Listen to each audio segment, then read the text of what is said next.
Amen. And if it seem evil unto you to serve thy power, choose you this day who you will serve.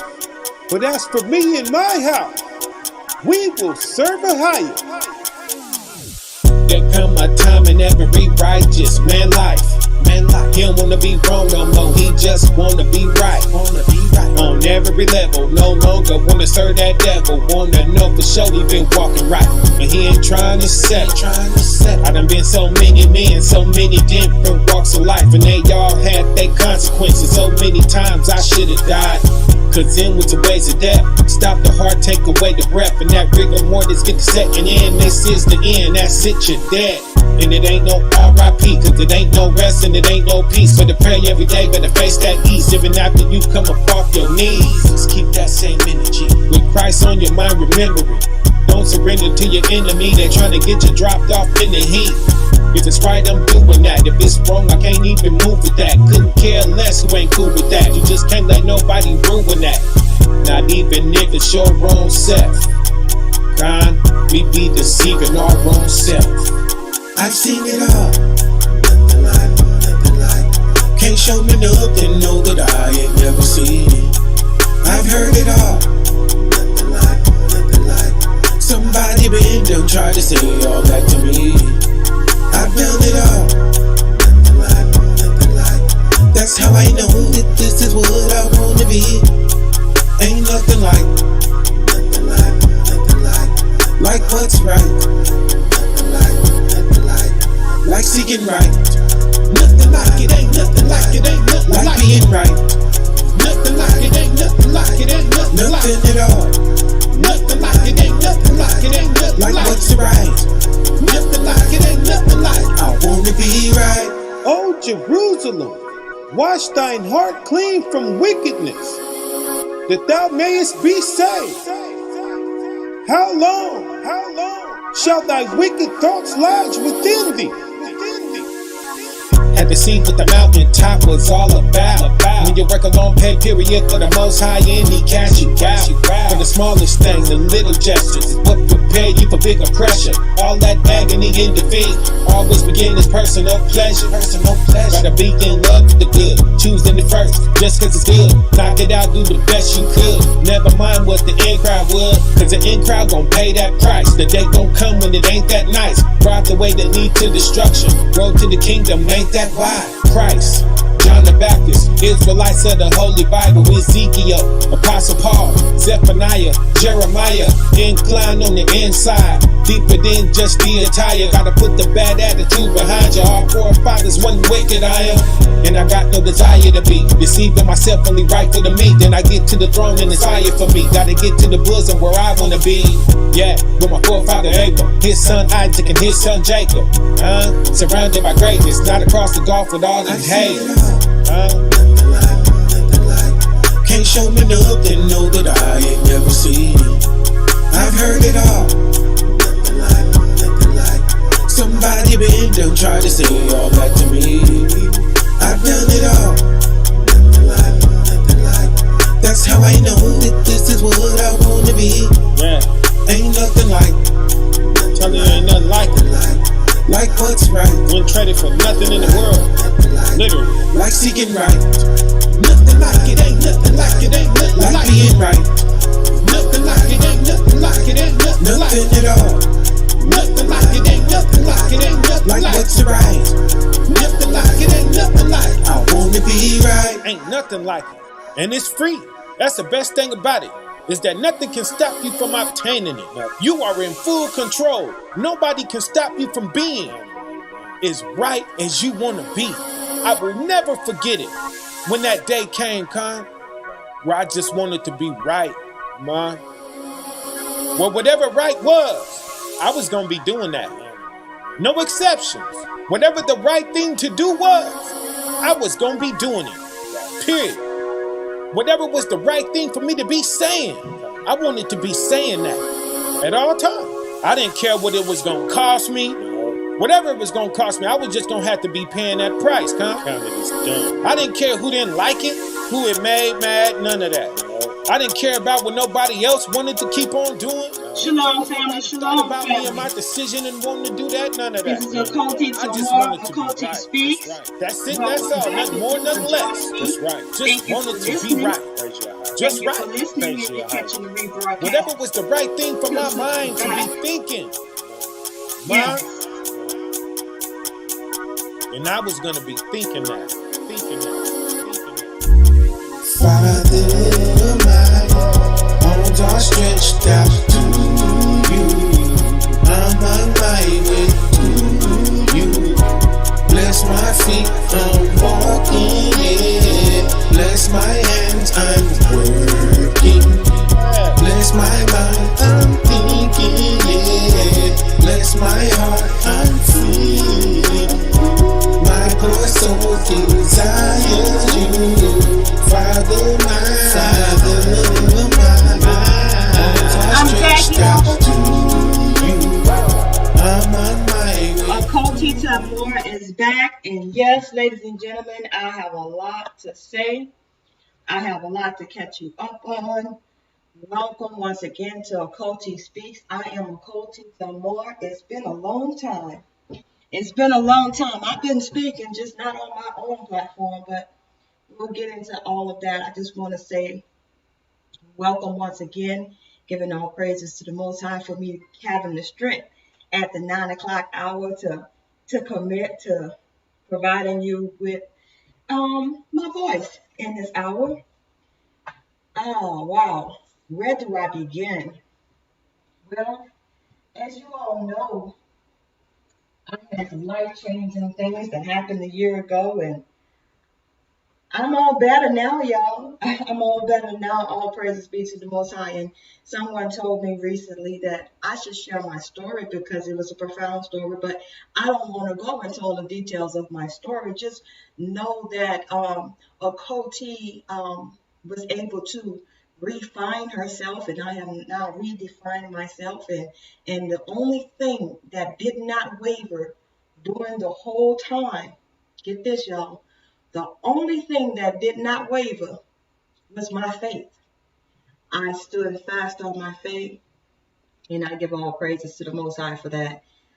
Being able to know that He was going to guide me through, even though I had to go through a number of emotions.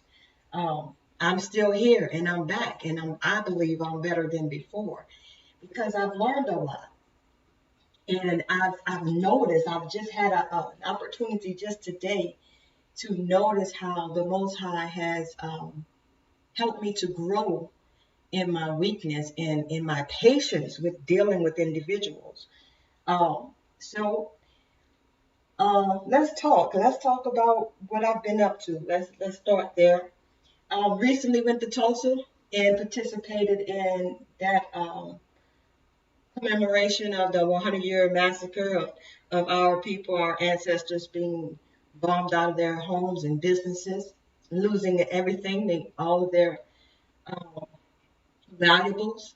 Some of them lost their lives. They're not sure what the count is, but a lot of people died. And I thought that it was very important that I myself put my eyes on that history, to try to imagine what it felt like to live in a community where everybody was respected just because they were Black, and everybody was doing business and respected the business that everybody was doing.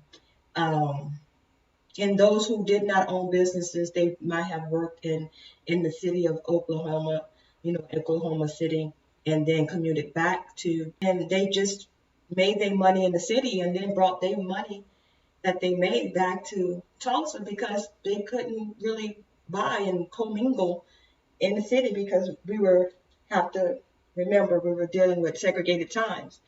And so to understand that it took us being forced to be separated to achieve something that was actually beautiful. It was a community of Black people that stood together, came together, and made something happen and was building generational wealth. And, the other nations, the white folks, they got a little perturbed. They got a little jealous. Their chest was hurting a little bit, little J. And they used one excuse of an incident. One brother bumping into this white girl, tripping into the elevator, whatever the story is. It was an accident. And of course, they used that as an excuse to incite a riot and want to call for the lynching of this one guy. And because the brothers in Tulsa refused to allow the mob to take the young man from jail and lynch him, they decided to go ahead and arm up and go through the neighborhoods, just start shooting and kicking people out of their homes and then burning the homes. And it was horrible. But the people of Tulsa today are quite different. We want to say that they are definitely woke. They're not asleep to what their history is. And I just want to give a shout out to all of those organizations to help to bring about this history and this commemoration to the forefront in the limelight. You'd be surprised, family, how many people I ran into in San Antonio since I've been back that did not know the history of Tulsa. I had no idea what had happened until their president was on TV on last Tuesday, letting the country know that this happened to our people and that we shouldn't just sweep it under the rug and we should recognize that it happened. He offered up some programs as well. He did offer up some programs, some small business loans. He said he's going to make more money available for people in Tulsa to go out and get small business loans so they can reestablish businesses that they lost. Programs such as that. And I do believe he said something about having people participate in the first time home buyer program, making more funds available through FHA. Right. So is that really like help? Like, you're gonna loan me some money? You're gonna loan me some money to try to replace the money that was lost, that was earned, assets that was lost, valuables that was lost. You're gonna give me a loan. You're gonna send me through a program where I'm still gonna have to qualify for it. See, we have to be very, very careful in this time and then age and don't fall for the okie doke, because that's what they're thinking of doing in the halls of Congress. And I don't know if I pulled it up on my phone or if I read this article on my phone, if I read it on my PC, but let me see if I pulled it up where Biden was caught off tape, so to speak, saying that he did not want Congress to move the reparations bill forward. Maybe that was on my phone. Just give me a moment, folks. And I might have emailed it to myself. Let's see. Yeah, I did. I emailed it to myself. So let me pull it up in my email and then we can read it together, because we need to know, y'all need to know who y'all voted for. We really do. This is courtesy of political news. Courtesy of political news. Let's check out what Biden said in regards to reparations for us. Let me go ahead and turn the screen so you guys can see this, so you know I'm not making this up. Thank you, Politico, for letting us know how he really feels. Okay, it says here, Biden privately tells lawmakers not to expect much on reparations legislation. The president weighed in on race relations more bluntly than any of his predecessors during speech Tuesday. but he also set expectations low for congressional action. Joe Biden was more blunt about racism than perhaps any president before him, and than many in the crowd expected. In his remarks commemorating 100 years since the Tulsa Race Massacre Tuesday, he called out how through the years there have been members in elected office who were very public about their association or membership with the KKK. Representative Cori Bush, Democrat of Missouri, said in the parking lot of the Greenwood Cultural Center. He set up the scene in his speech to take us into what was happening at that time. And that was really powerful, and I was so glad to hear it. But some attendees noticed that they considered a glaring omission. I'm going to read that again. But some attendees noted what they considered a glaring omission. Any mention of reparations for the survivors of the massacre and their descendants, some of whom have sued the city and the state for compensation, and a full-throated endorsement of H.R. 40, which would create a commission to study reparations. Hold up, stop right there.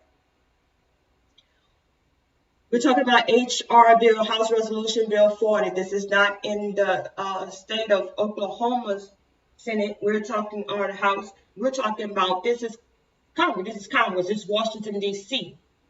This is the bill that Biden is saying don't expect much on. I told you when he went down to Tulsa, he just ran his mouth. He just said he's going to tell Congress to put some money in these programs, this, that, and it never equated to actual dollars in these people's hands. And now you're telling me you're going to study reparations. After all these many years, y'all still need to study reparations for the descendants of slaves? You guys are mighty slow. You're kind of stupid. You're kind of slow. If you don't get the fact that you need to pay us, it didn't take y'all that long to come up to say y'all was going to pay the Israelis. It didn't take y'all that long to study. How long did it take y'all to study to see if they deserve reparations, which y'all are still paying till today? But, United Snakes of America, this is where we are. So continuing with the article, the bill passed out of the House Judiciary Committee in April for the first time since it was introduced in 1989. So now it's held up in the Senate, right? Let's see what Biden said. As a candidate, Biden said he supported a commission on reparations, but the administration had yet to endorse the actual bill.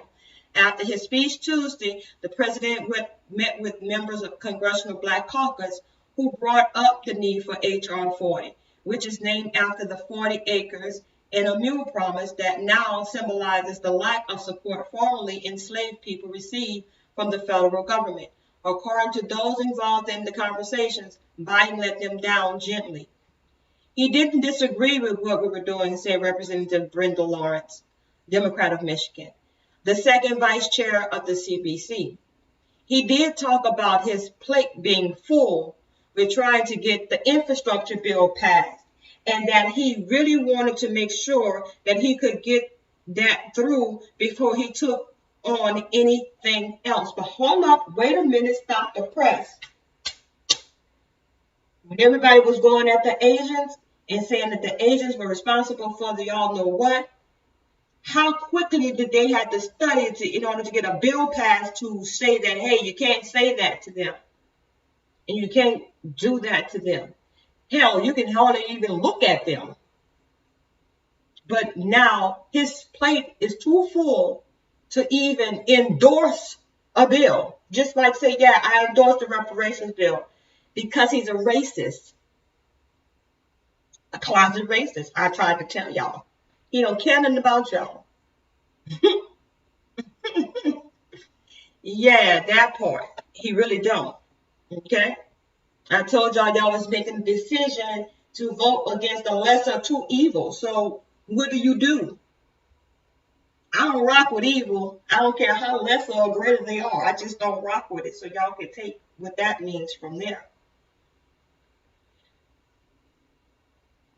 Biden's biggest concern on H40, Lauren said, is getting it through the Senate. The bill also hasn't even been scheduled for a full floor vote in the House, where it has 188 co-sponsors. So not only is Biden, not giving a care if you guys get reparations, but there's a lot of people in Congress that's not giving a care about that. And so Tuesday in Tulsa illustrated dichotomy that has come to define Biden's approach to issues of race and race equity. No president has so forcefully called out the nation's sordid history. But at the same time, Biden has downplayed the likelihood of legislation active, sidestepping calls for him to embrace rules reform in the Senate to allow easier passage of relevant bills, in addition to expressing fear that H.R. 40 would die in the Senate behind the scenes. Biden also announced on Tuesday that he was handing off the voting rights portfolio to his vice president, Kamala Harris. Let her go deal with the... Yeah, and why do we have to keep coming up with these voting? Why do they have to keep voting on the voting rights? Why do they have to keep voting to give us the right to vote? How about we have that just stricken completely out of the law and y'all vote on something that would make it permanent, like our rights permanent, cannot be abridged. Like how about that? And this part right here where he says, in addition to expressing fear that H.R. 40 would die in the Senate behind the scenes. So what is it doing in the House right now?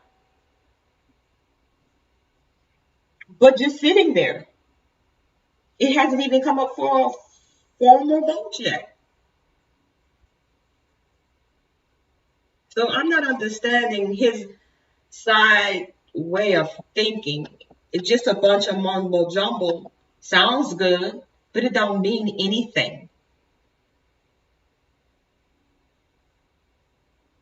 For the nearly all-black crowd inside the Cultural Center, which included the 3 remaining survivors of the massacre descendants, y'all bless Mother Fletcher. Descendants, local leaders, and activists, the Tulsa speech was a milestone. What? They called his speech a milestone because he acknowledged the fact that Tulsa was hideous. Is a milestone because you educated some people? Right. You don't get no kudos for that. Show me the money. And I don't believe I have any relatives from Tulsa, but I'm still like, show them the money. That's what all of the black militia black gun clubs were out there in Tulsa to represent. Don't let the media define what the mission was about when you saw all those brothers and sisters out there dressed in all black, booted and suited. They were out there to make sure, number one, white supremacy wasn't going to go down there and disturb the festival that the community had planned to commemorate the massacre.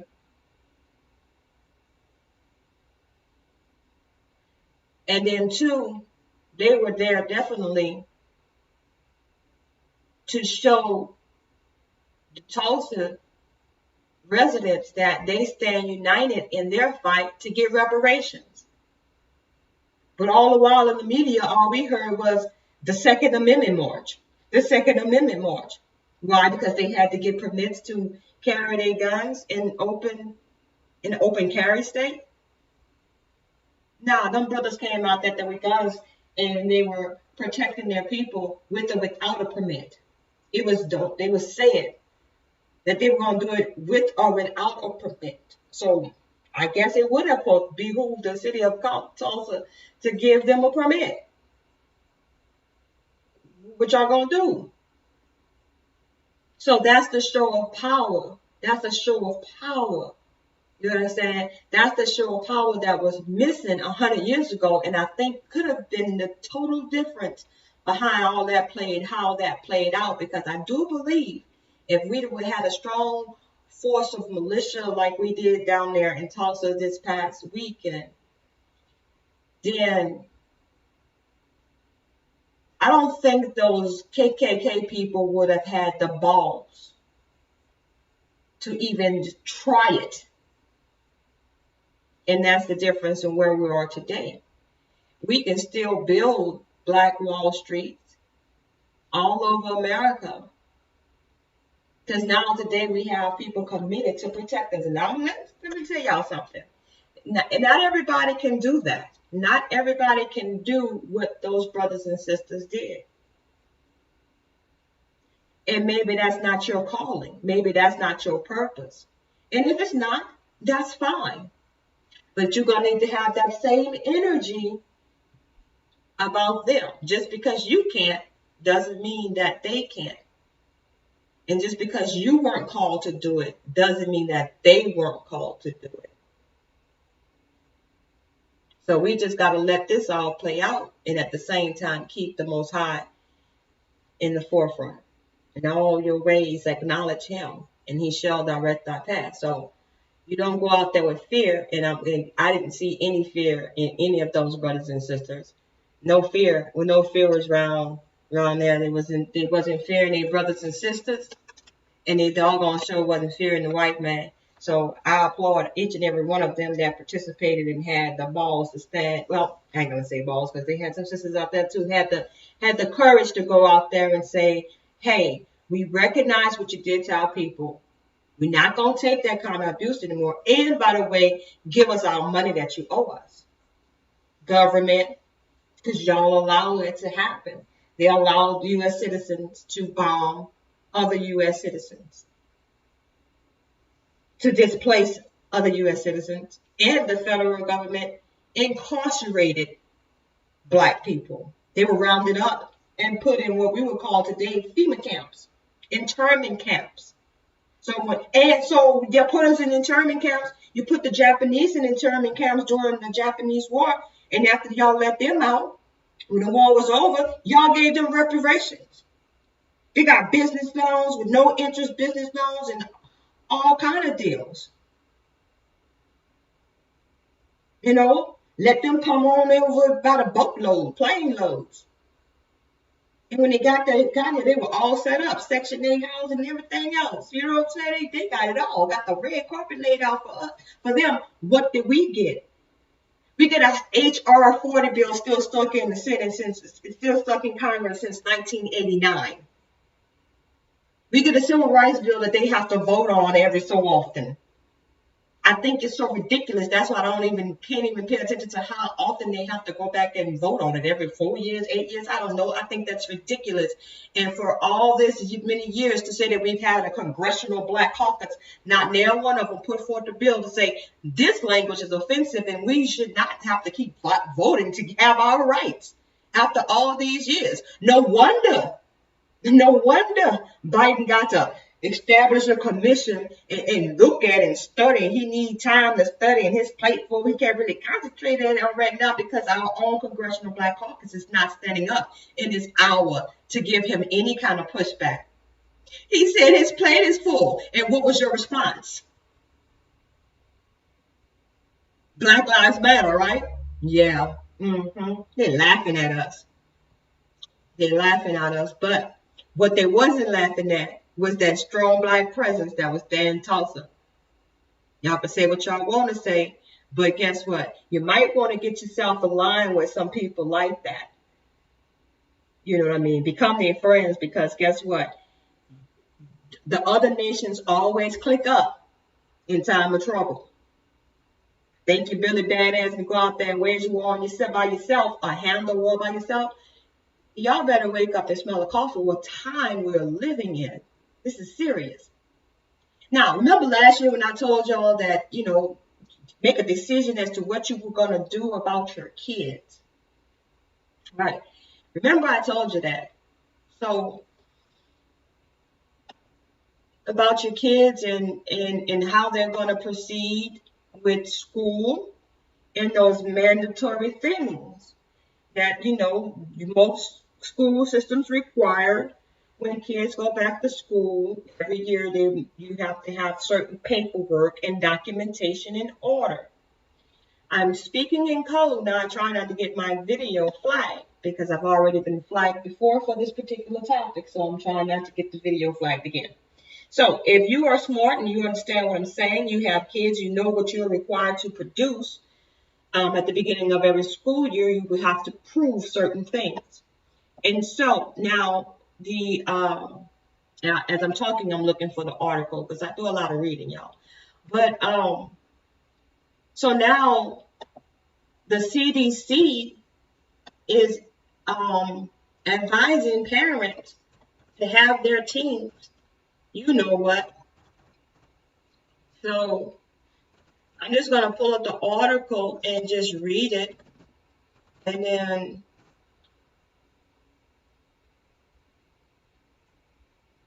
let me see here. Which one I want us to get to you. Yeah, 2 days ago. Here we go.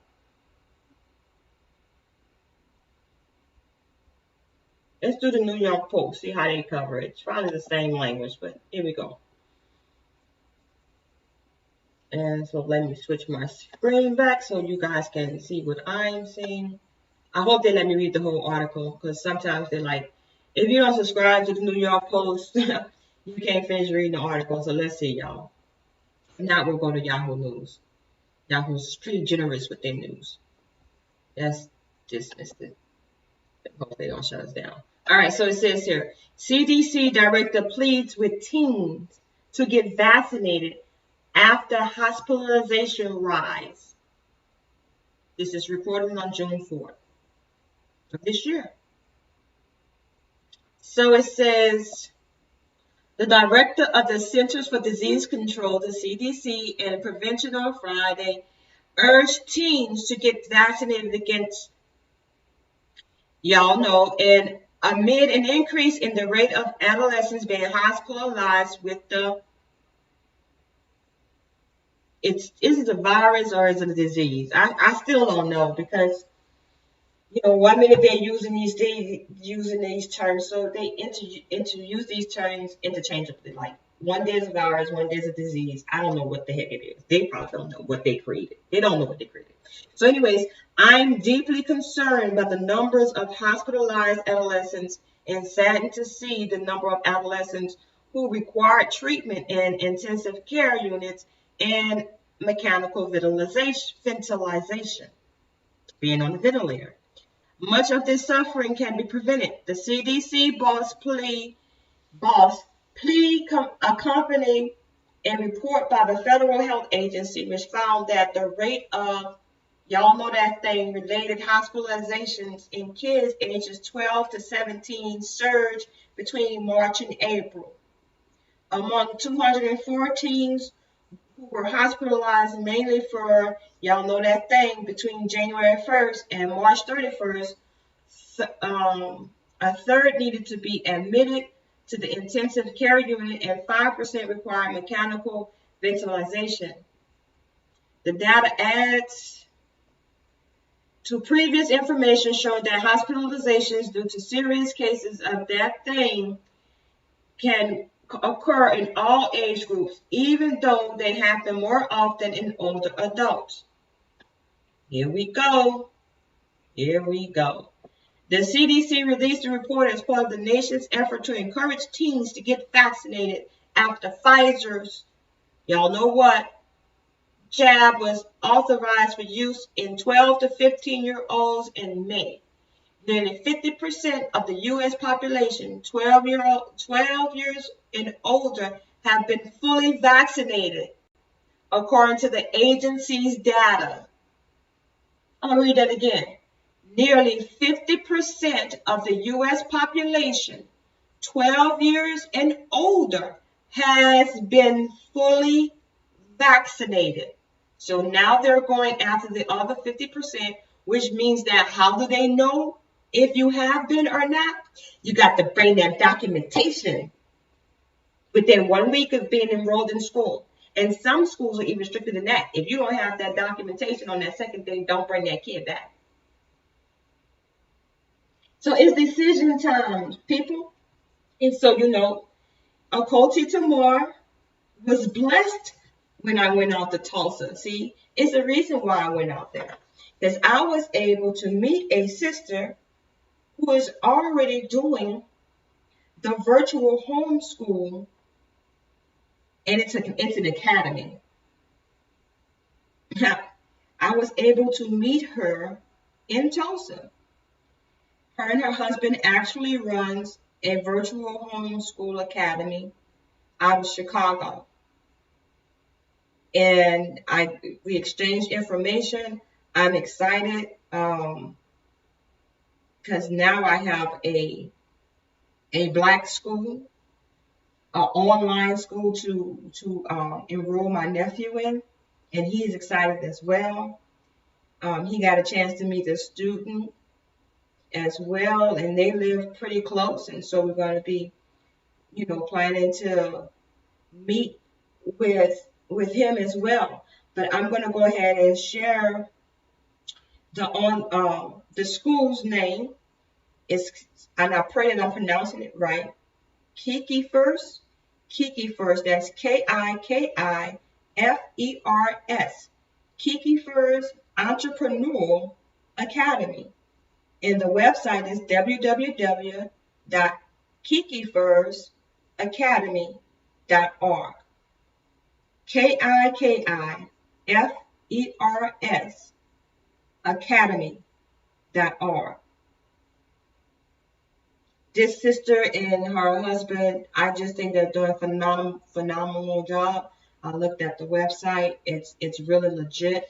Oh, by the way, I can go ahead and pull that up for you guys. I forgot that we are live, and so I can get that on the screen for us. Just one moment, guys, while I get that on the screen for us, because when I just saw the look on these kids' face. As by the way, I happened to meet her because she was taking her kids on a field trip from Chicago and from other places. Kids that have participated in the academy, they came down to Tulsa as part of a field trip to get this history. It's part of the school lesson.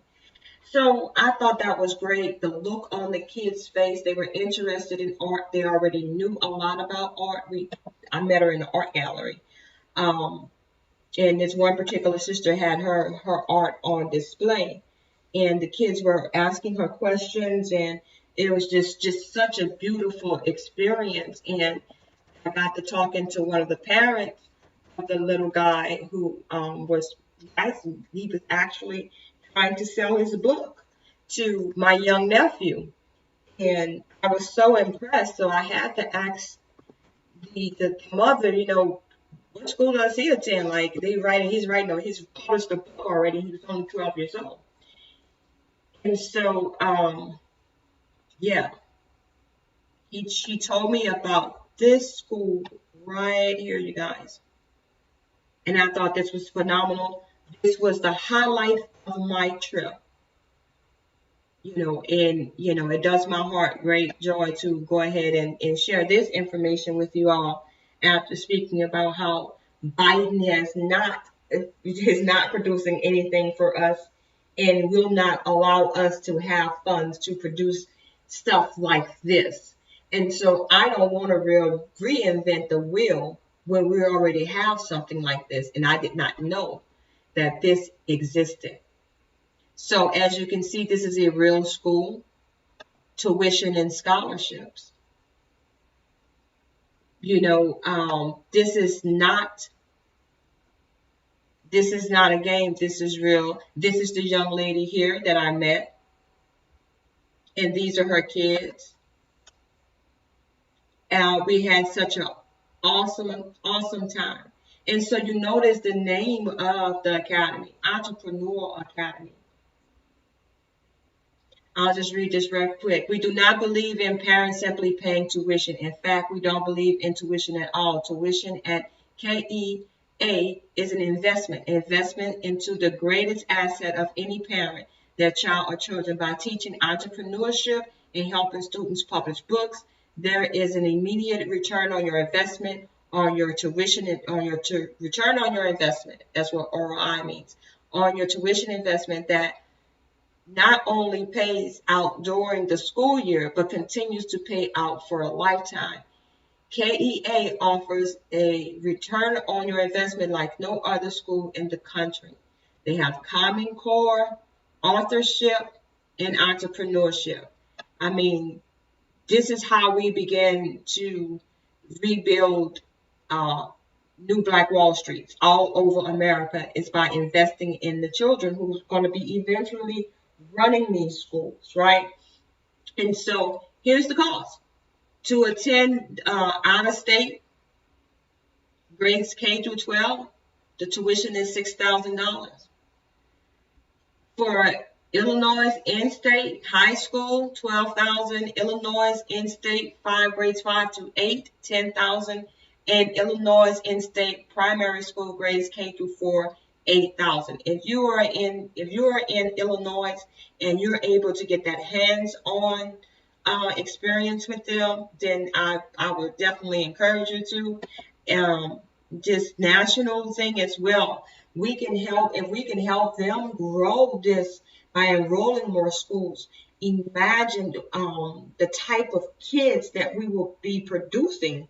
They're all come out knowing how to run a business, knowing how to count money, knowing how to aspire to be something than just the person that's working at McDonald's. They're learning right now in this academy how to actually be the owner of a franchise such as a McDonald's. So this is definitely great, and it's my pleasure to share with you all. Here's the scholarship program here that they offer. You know, if you have a super smart kid, you might want to start with trying to be on the scholarship thing, okay? Low income and working class families within 300% of the federal poverty level apply for a scholarship to a private K through 12 school of their choice. Donors give individuals and corporate donors make contributions to qualified scholarships granting organizations who then fund a scholarship. In turn, the donors are eligible to receive 75% tax credit. Scholarships are awarded and lives are changed. Scholarships are awarded to families who meet the income requirements based on the available funds at their school of their choice. So take advantage of these programs that's out there so that you can be able to take the funds that these donors have already set aside and apply it to a Black-owned school. This is basically what they're telling you. They're showing you how you can finance your kids' education right here. And if you are already balling and just got it like that, donate, become a donor, and help this school, because this school is doing awesome things and going to produce awesome results for our kids. I fully endorse, fully support Kiki Force Entrepreneur Academy. I truly do. So that basically, I'm trying to think of any other people that was interesting that I met. I can tell you that out there they had it set up similar to what you could see at a French Quarter Festival if you've ever been to New Orleans, or just a festival where you have vendors and they had food trucks. They had 2 stages where you had performers and spoken word artists, and also just people giving speeches in commemoration. They had a nice a very well thought out art exhibit. It was called the Kingsley Collection that was on display at the Cultural Center there in Greenwood. I thought that was very, very nice. Also met a young lady, and I said that I would give her a shout out on my platform. Her name is, I'm horrible with names. Donna Copeland is her name, but the name of her shop is Neovus Bath and Beauty. Oh, she has a website, so let's go there. I'll put that up on the screen for us so we can take a look at that as well. And she does wonderful homemade bath, well, I want to say bath bombs, but candles and she has this cream that you can put on your body, skin cream, right? Skincare cream, and it's made with all natural products. It has no alcohol in it, and no alcohol, no water in this mixture that she comes up with, and it smells so good. And that's why I had to buy not one but two. I bought one for myself and one for my mom. And I am not a female that's into all that girly girl stuff, but when I smelled that, I was like, oh, I have to have some of this because it smells so good. So it seems that she's all about, bath products, bath and beauty products, okay? That's the name of her website is Neva, I can't pronounce it, bathandbeauty.com. That's NEVAEHS,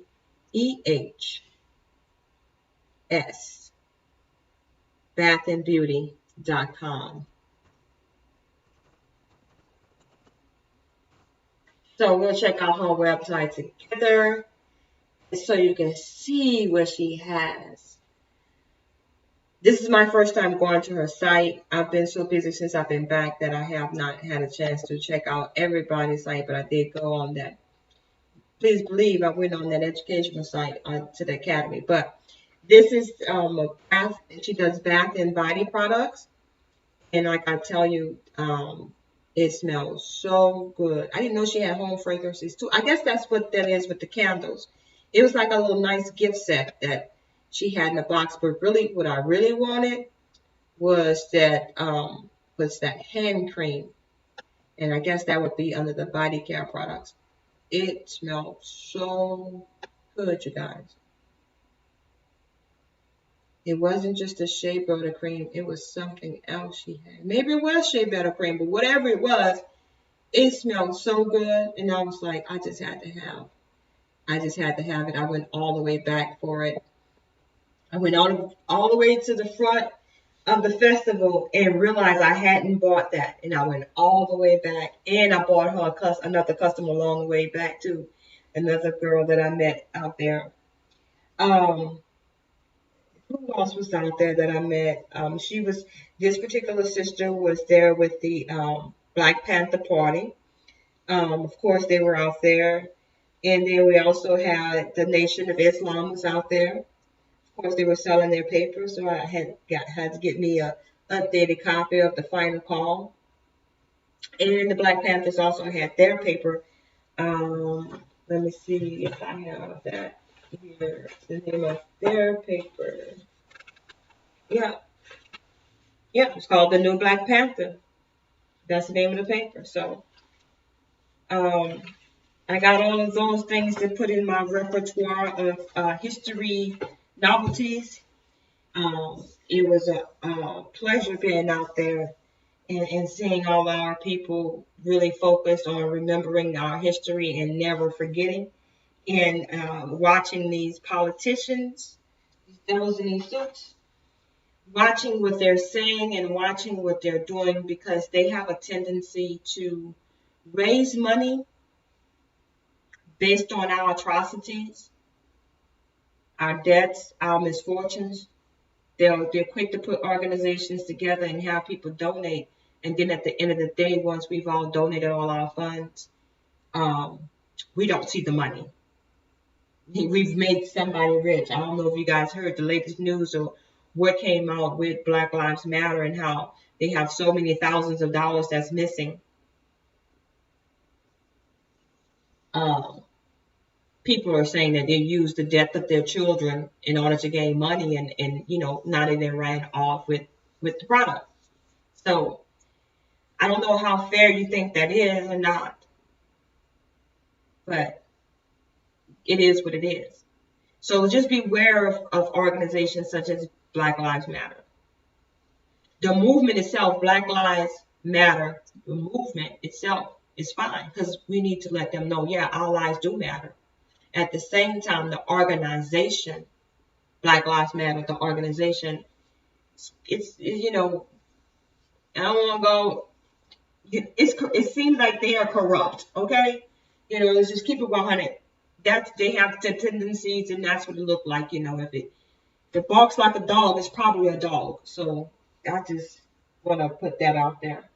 I also wanted you all to be aware of a tragedy that happened, and I don't know if you guys were aware of it. I learned of it when I was in Tulsa, and I was trying to do some more research on the matter, but for right now, it's definitely being tight-lipped. Durante Martin is his name, and it had conflicting results. Reports came out. One report said he was 21. Other reports said that he's 19 years old. Unfortunately, here it is again. I'm trying to find information on him, and I can't find any updated information on him, on his case. If you did not know, he was found hung in a white guy's attic, and the white family is claiming that they didn't know that he was up there. The initial report that came out that said that he hung himself right after he put a bullet to the left side of his head, even though he's right-handed. And so, of course, you know, the parent, the mother, had an outside autopsy done, and the report came back saying that the gunshot wound that Durante received had to have been administered at least 2 feet from him. So I'm just saying, if this dude's arms is 2 feet long, and he was able to wrap his arm around, I mean, that would be some kind of stupid for us to believe that's what happened. Second of all, it is not our forte, if for lack of better terms, to hang ourselves, considering our history. Considering our history, I just want to join the mission to support our military heroes this summer at Schnucks. By rounding up your purchase at Schnucks or by donating your Schnucks rewards, you're honoring their sacrifice and educating. I'll read the article right quick. So, if y'all didn't know, yes, they are back on the move.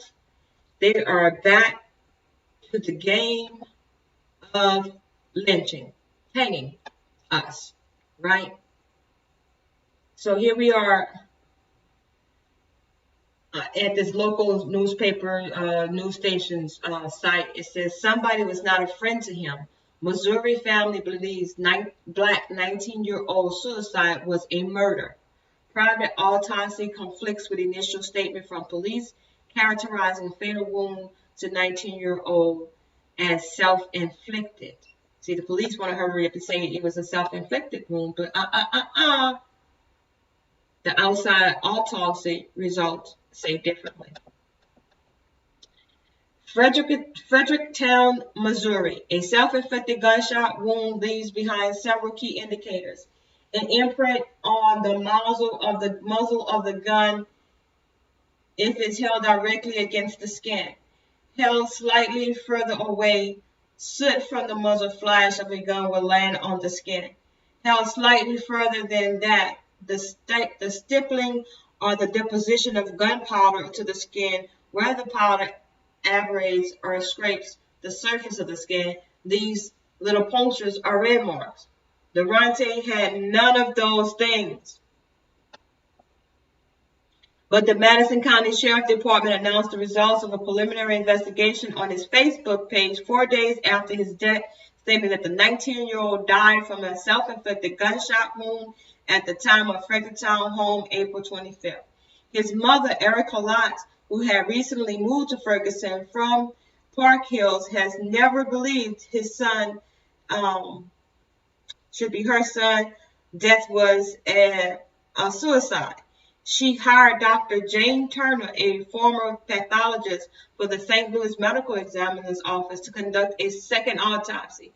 There are no findings of my examination of a contact gunshot wound or a near contact gunshot wound or a near gunshot wound or close or even intermediate, Turner said.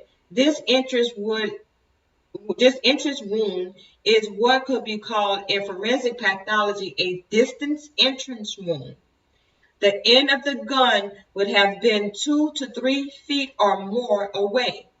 Martin's family and friends say that the Madison County Sheriff Department, along with the coroner's office, has not been returning their calls seeking more information. They also believe James Wade, the man who owns the house where it happened, knows more than he's letting on. They're also concerned about the social media posts, which they had racially, which they find racially offensive. Now, I couldn't find any social media posts, so evidently they didn't hurry up and swipe all that down. In an exclusive interview, Wade tells the I-Team he had nothing to do with it, and he is not a racist and wishes the police would clear his name so he could talk to the Martin's family himself to clear the air. So you mean to tell me a black boy is at your house and he goes up to the attic and that's where he decides to shoot himself in the head and then hang himself? Or did he hang himself and then shot himself? Which one came before the other? Because both of them could be considered fatal. I would love Mr. Wade to explain that. Mr. Wade, you got some explaining to do. Family, we're going to have to pray for people to get their minds right. We're going to have to pray for us, our own selves, to keep our own self-sanity. What I've learned is that you have to, over these last, I guess you could say 5 months, what I've learned is that you have to stay grounded in knowing whose you are and who you are.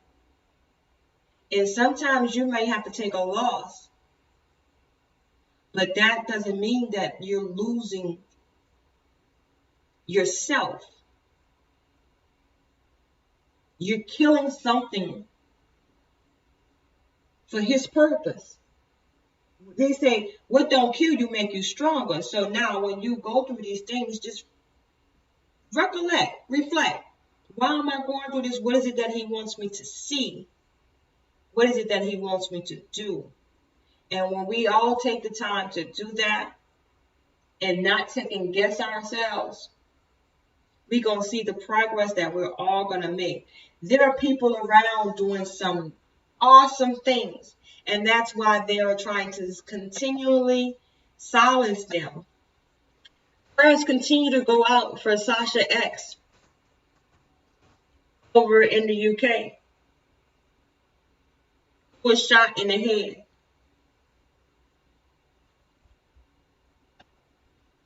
Yeah.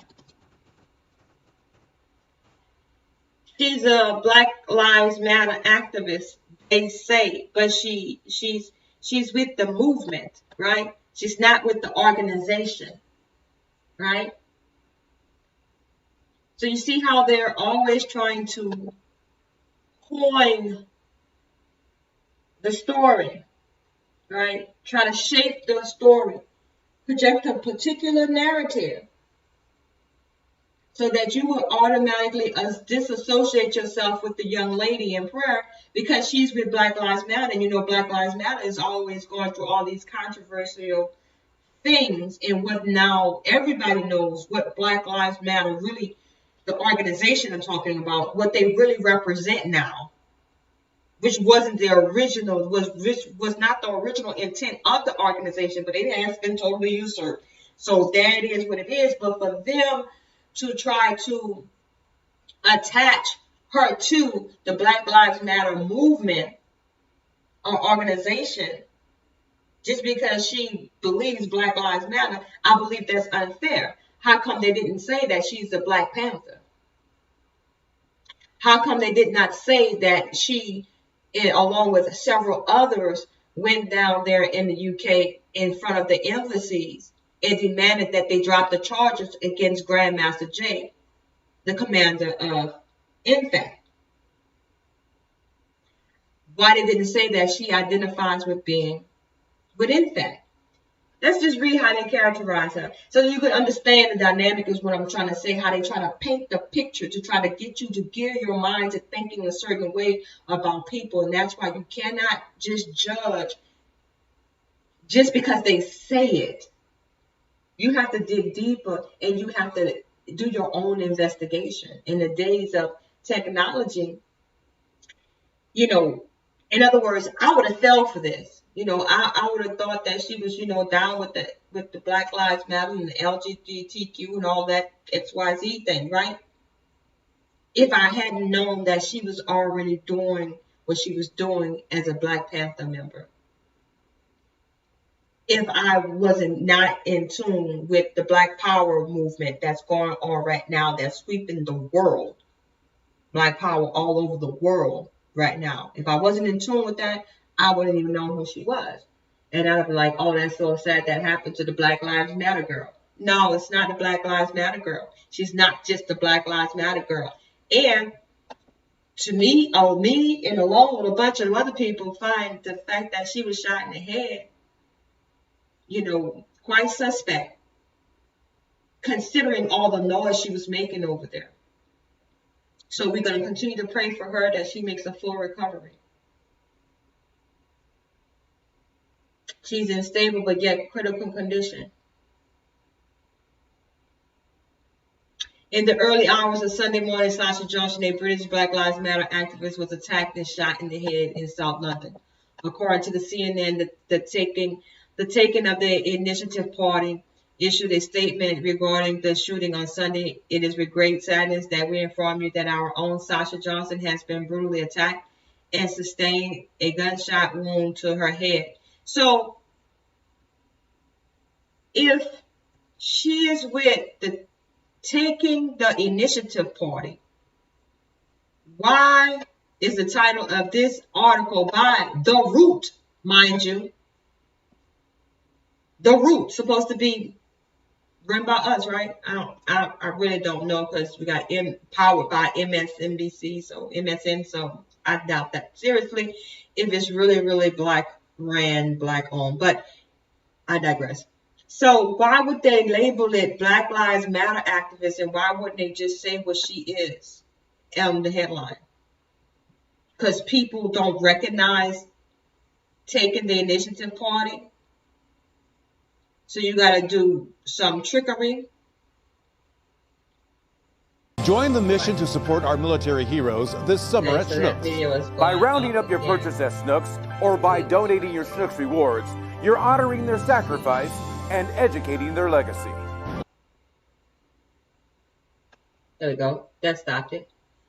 So, did I switch over? Can y'all see what I'm reading? Yes, y'all can. Very good. All right, so getting back to this article. Johnson is the leader of the TTIP, which CNN knows as Britain's first black-led political party.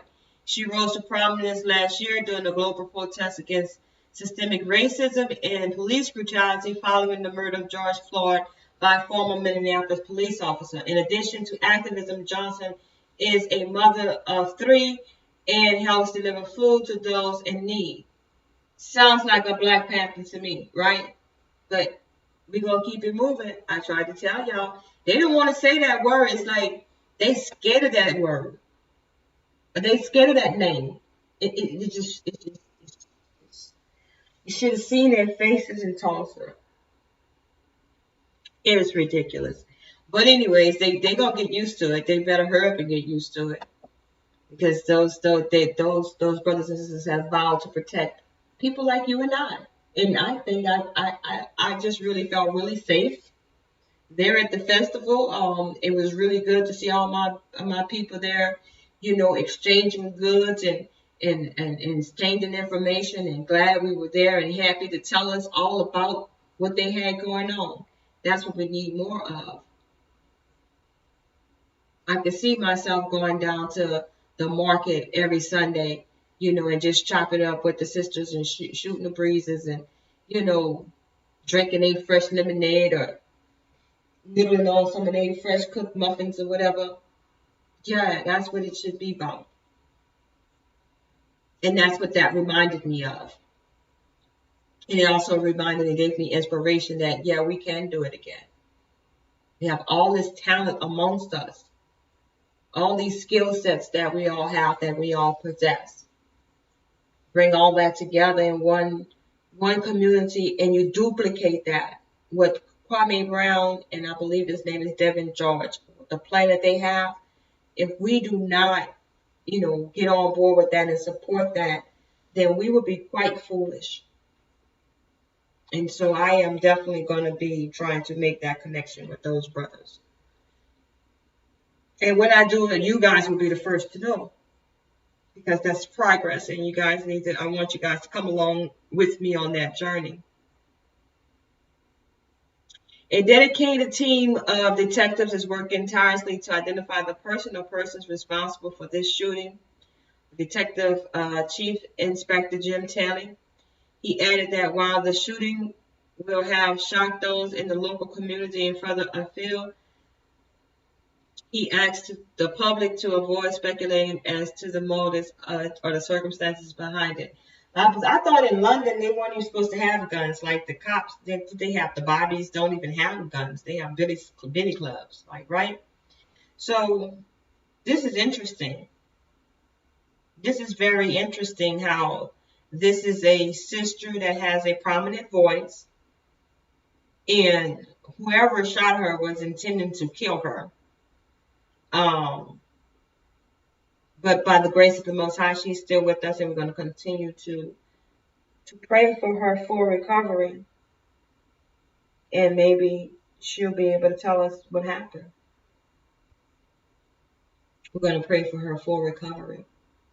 So I've held you guys too long. It's over an hour already. I thank you for tuning in if you did tune in, and I thank you for listening if you're catching the rebroadcast. I am Achoti Speaks. This has been Late Night Talk with Achoti. If I forgot to tell y'all about something, I do apologize. I'm just trying to get back into the groove of things. So give me a minute, y'all, but keep rocking with me. Achoti Speaks signing off. Love y'all with the love of Yahuwah. Shalom.